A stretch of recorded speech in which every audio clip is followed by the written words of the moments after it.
สหกรณ์สินเชื่อและเงินฝากประหยัดหน้ากาย SCU หน้ากายได้สืบโตพัฒนาอย่างมั่นคงนับแต่ก่อตั้งเป็นต้นมาโดยมีเป้าหมายสร้างโอกาสในการเข้าถึงแหล่งทุนส่งเสริมการออมและยกระดับคุณภาพชีวิตของประชาชนในเขตหน้ากาย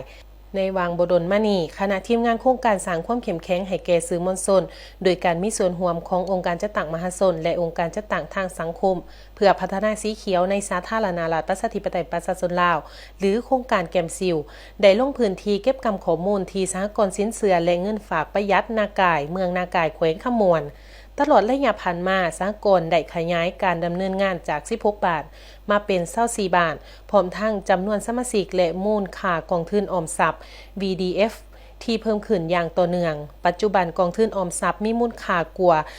33ตื่กว่ากีบสะท้อนให้เห็นถึงความเชื่อมั่นและการมีส่วนร่วมของสมาชิกสหกรณ์ยึดมั่นการดำเนินงานด้วยความโปร่งใสมีความยืนยงและส่งเสริมการเรียนรู้ด้านการเงินให้แก่สมาชิกเพื่อให้ชุมชนสามารถบริหารรายรับและสร้างความมั่นคงทางเศรษฐกิจได้ดีขึ้นในตอนหน้าสหกรณ์สินเชื่อและเงินฝากประหยัดหน้ากายจะสืบโต